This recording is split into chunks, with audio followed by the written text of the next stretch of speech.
యేసుక్రీస్తు వారికి తమ్ముళ్ళు ఉన్నారు. ఆ తమ్ముళ్ళు ఎవరు కూడా అప్పటి వరకు యేసుక్రీస్తుని నమ్మలేదు. ఇప్పుడు పరిస్థితి ఏంటనంటే మరియమ్మ గారు ఎక్కడున్నారనంటే యేసు ప్రేమించిన శిష్యుడైన యోహాన్ గారి దగ్గర. ఈ యోహాన్ గారి దగ్గర ఉన్నప్పుడు ఆయన సిలువలో ఉంటూ కూడా కుటుంబం పట్ల ఆయనకున్న బాధ్యతను ఆయన గుర్తు చేసుకొని ఆయన చెప్పిన మాట చూడండి. ఆయన వెళ్ళిపోతూ ఆయన అంటున్న మాట ఏంటనంటే శిష్యుడైన యోహాన్ గారికి తన తల్లిని అప్పగిస్తున్నాడు. ఏంటనంటే ఇదిగో ఇంక నుంచి అమ్మ నీ కుమారుడు ఈ అపోస్తుడైన యోహాన్ గారు.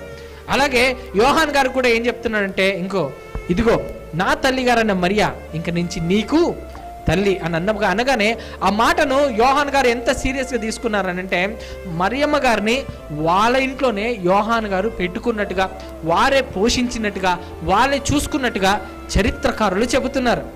తర్వాత తమ్ముళ్ళు నమ్ముతారు, తర్వాత తమ్ముళ్ళు సంఘంలోనికి వస్తారు. అయినా కూడా యేసు వారు చెప్పారు,